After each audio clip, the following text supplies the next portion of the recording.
തിന്നക്കര ഐലൻഡാണിത്. ഇതിവിടെ ഈ ജനങ്ങളുടെ ഭൂമികൾ കയ്യേറിയിട്ട് ഗവൺമെൻറ് കൺസ്ട്രക്ഷൻ നടത്തുന്നതാണ്.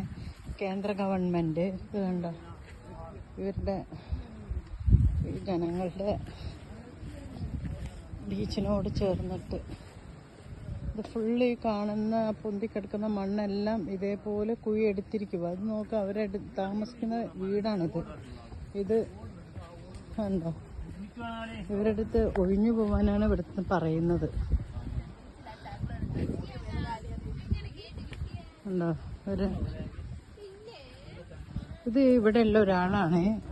ഇവര് നമ്മളോട് ഇതിനെക്കുറിച്ച് സംസാരിക്കും. ഇത് ഈ സ്ഥലം ഇപ്പൊ നിങ്ങൾ വീഡിയോ എടുത്തിരിക്കുന്ന സ്ഥലം, ഇത് പരമ്പരാഗതമായിട്ട് നൂറ്റാണ്ടുകളുടെ പഴക്കമുണ്ട്. ഞങ്ങളുടെ പൂർവികർ കൃഷി നടത്തുന്നത് ഞങ്ങളുടെ സ്വന്തം മണ്ണ്. ഈ മണ്ണില് ഒരനുമതിയുമില്ലാതെ കടന്നു കയറി ഇവിടെ കുഴി കുഴിച്ച് ഇവിടുത്തെ വൃക്ഷങ്ങളൊക്കെ നശിപ്പിച്ച് ഇവിടുത്തെ തെങ്ങും തൈയും അതുപോലെ തന്നെ വെള്ളത്തെ കടൽ വെള്ളം ഇങ്ങോട്ട് അടിച്ചു കയറാതിരിക്കാൻ വേണ്ടി ഇവിടെ പ്രകൃതിയാൽ തന്നെ ഉള്ള ചെടികളുണ്ട്. കന്നി എന്ന് പറയും അതിനെവിടെ.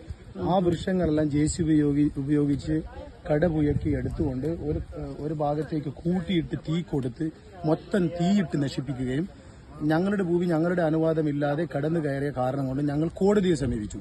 കോടതിയിൽ നിന്ന് ഞങ്ങൾക്ക് സ്റ്റേ കിട്ടിയിട്ടും ആ സ്റ്റേ ഓർഡർ കൊണ്ട് ഞങ്ങൾ ഇവിടുത്തെ ഡെപ്യൂട്ടി കലക്ടർക്കും പോലീസിനും ഞങ്ങൾ റിപ്പോർട്ട് കൊടുത്തു. ഞങ്ങളുടെ ലാൻഡിൽ ഇങ്ങനെ അതിക്രമിച്ച് കയറി ഇവിടുത്തെ കാര്യങ്ങളൊക്കെ നശിപ്പിച്ചിട്ടുണ്ടെന്ന്. അതുപോലും മാനിക്കാതെ എന്ത് ചെയ്തു, 4 ദിവസത്തേക്ക് ഇവർ വർക്ക് ചെയ്തു.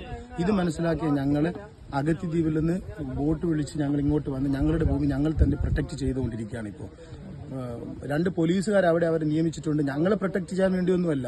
അത് അവിടുന്ന് ഞങ്ങളുടെ ദ്വീപുകാർ ആരെങ്കിലുമോ അല്ലെങ്കിൽ ഞങ്ങളുടെ അതിഥികൾ വരുമ്പോഴോ അവരെ അവിടെ നിന്ന് സ്റ്റോപ്പ് ചെയ്യാൻ വേണ്ടിയാണ് അവിടെ നിർത്തിയിരിക്കുന്നത്. ഈ ദ്വീപിൽ പരമ്പരാഗതമായിട്ട് ഞങ്ങളുടെ അതിഥികളെ ഇങ്ങോട്ട് കൊണ്ടുവരുന്നുണ്ട്. അത് മുടക്കാൻ ഇതുവരെ ഒരു സർക്കാർ നിന്നിട്ടില്ല.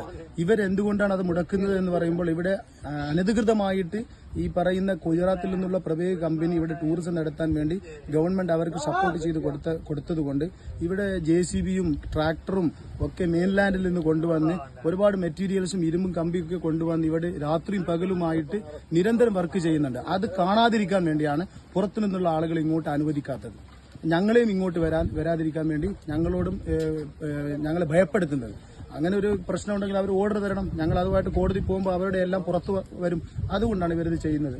മാത്രമല്ല, ഈ ഭൂമി വർഷങ്ങളായിട്ട് ഗവൺമെന്റ് ഞങ്ങൾക്ക് ഇവിടുത്തെ ആളുകൾ തന്നെ ലാൻഡ് അസോസിയേഷൻ ഒരു പ്രൊജക്ട് വച്ചിട്ടുണ്ട് ഗവൺമെന്റിന്റെ മുമ്പിൽ എക്കോ ടൂറിസത്തിന് വേണ്ടി. അതിന് അപ്രൂവൽ തരാതെ പുറത്തു നിന്നുള്ള കമ്പനിക്ക് ഇങ്ങനെയുള്ള നോൺ ഡെവലപ്മെന്റ് സോണിൽ വലിയൊരു പ്രൊജക്ട് ചെയ്യാൻ വേണ്ടി അനുമതി കൊടുത്തത് തന്നെ വളരെ വലിയ തെറ്റാണ്. ഈ ഷെഡ് ഞങ്ങൾ ഇവിടെ ഉപയോഗിക്കുന്ന ഷെഡ്, ഇങ്ങനെയുള്ള ചെറിയ ചെറിയ ടെമ്പററി ഷെഡുകളുണ്ട് ഞങ്ങൾക്ക്. ഇത് പൊളിക്കാൻ വേണ്ടി ഞങ്ങൾക്ക് നോട്ടീസ് തന്ന അതാ ഞങ്ങൾ ഇത് പൊളിക്കാൻ ഓൾറെഡി ഞങ്ങൾ അവിടെ ഒരു ഷെഡ് ഉണ്ടായിരുന്നു, അത് പൊളിച്ചു. അത് അവർ പൊളിച്ചു JCB ഉപയോഗിച്ച്. അപ്പുറത്ത് ഒരു പള്ളി ഉണ്ടായിരുന്നു, അത് പൊളിച്ചു. ഞങ്ങളുടെ കുളിക്കുന്ന കുളം അവര് JCB ഉപയോഗിച്ച് തൂർത്ത് കളഞ്ഞു. അതേപോലെ അവിടെ ഒരു കുടിക്കുന്ന വെള്ളം ഉണ്ടായിരുന്നു, കിണർ, അത് അവർ JCB ഉപയോഗിച്ച് നിരപ്പാക്കി കളഞ്ഞു. അപ്പൊ ഞങ്ങളുടെ കുടിവെള്ളവും ഞങ്ങളുടെ താമസിക്കുന്ന സ്ഥലവും JCB ഉപയോഗിച്ച് നശിപ്പിച്ച് ഷെഡ്യൂൾ ട്രൈബ് ഷെഡ്യൂൾ കാസ്റ്റുകാരായ ഞങ്ങളുടെ ഉപജീവന മാർഗമാണ് അവർ തടസ്സപ്പെടുത്തിയിരിക്കുന്നത്.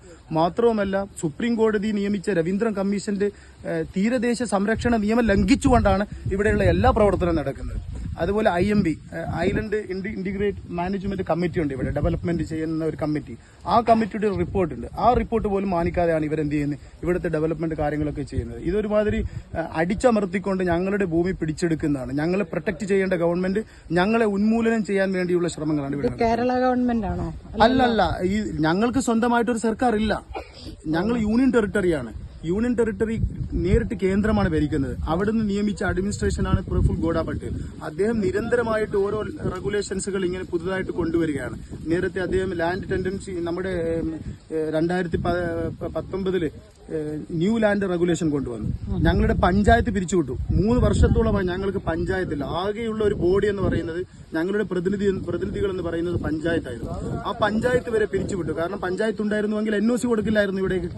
അപ്പൊ അതിനും അവരുടെ ആവശ്യമില്ല. ഇപ്പൊ അവർക്ക് ഡയറക്റ്റ് എല്ലാം ചെയ്യാം. ഞങ്ങൾക്ക് ആകെയുള്ള ഒരു പ്രതിനിധിയാണ് ഒരു എം പി. ആ എം പിയോട് പോലും എന്ത് ചെയ്യുന്നില്ല, അഭിപ്രായങ്ങൾ ആരായുന്നില്ല. എം പിയോട് അഭിപ്രായങ്ങൾ ആരായുന്നില്ല. ഇവിടുത്തെ പൊളിറ്റിക്സ് ലീഡേഴ്സിനോട് അഭിപ്രായം ആരായുന്നില്ല. അവർക്ക് തോന്നിയത് എന്താണോ അത് അവര് ഞങ്ങളോട് അഭിപ്രായം ചോദിക്കാതെ നടപ്പിലാക്കുന്ന ഒരു രീതിയാണ് കണ്ടുവരുന്നത്. അതാണ് അവർ ചെയ്യുന്നത്.